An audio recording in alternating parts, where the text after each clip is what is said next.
I'll bring it back to you because you were talking before about how good companies should always target IPOs rather than M&A. Is there a time when they should be looking at an M&A?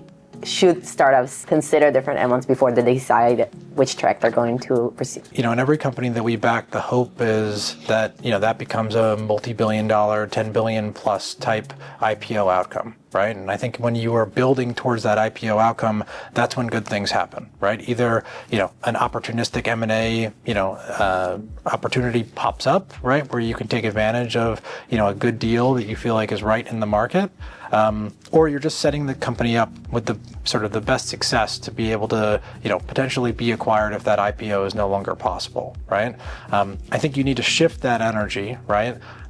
When things maybe are not on track, or you don't feel like you can get to that next fundraising round, right? Because those are the places where you need to rethink and create value in places where you don't want to end up with a zero. You don't want to end up bankrupting the company. You don't want to end up running out of cash. You don't want to end up in a place where, the urgency that's created is basically someone needs to buy you and bail you out, right? Then you don't have the power and sort of that back and forth from an M&A perspective. And so, I think you build, for trying to build a massive company, and then, you sort of change strategy along the way if things are, land in a different place. One of the important things for me personally, is that as soon as I hear a founder starting to think about an M&A in 5 to 7 years as an outcome, that's a red flag for me in many ways.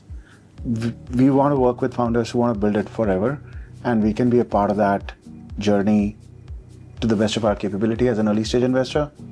And we are fairly sure that if it's a good enduring company that founder's building, we'll find an exit, right? There'll be someone who will come and acquire us. We'll stay with the company until it goes public. And we also see that the best outcomes are not built on an average basis in a short period of time. They're built over a long period of time. At least in the Indian market, it takes maybe 10 years to get a company to a public listing scale, team, etc.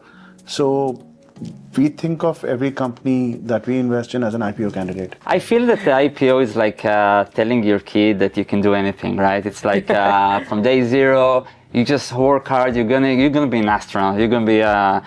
But the reality is that we're in the business of M&As. Really, IPO is a great. If company is an option, it's probably the best way to realize, the maximum value over time, right? Create also liquidity and create this alignment over time. But I feel that, at least my personal strategy is, I'm looking for companies that I can imagine this can evolve to be, right? So the market is big enough, the team is strong enough, I believe can grow. But a lot of it, like, okay, so who's gonna bid for them sooner, right? And I actually look for the founders that can dream but be practical in a way, right? So I think there's a risk of those who say I'm going to go all the way regardless, right? And that's sometimes, in some cases it could make sure struggle, in some cases it's not. Those tend to be those who are going to raise tons of money, right? And you with them, to the end. And to be honest, in most cases, probably too risky. So I think it's for me, it's a more kind of looking for more practical.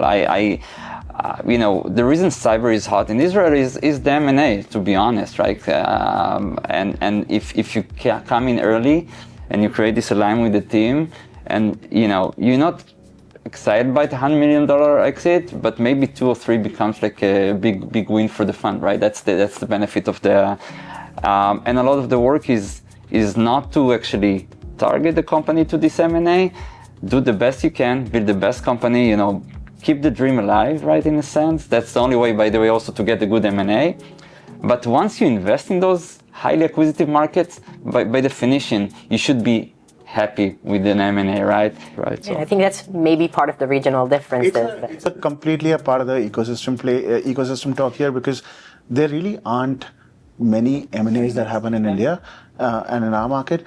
And the other part is, in today's market, a $100 million revenue company can go public in India, right? If you have that kind of a scale and you have decent path to profitability, you need not even be profitable.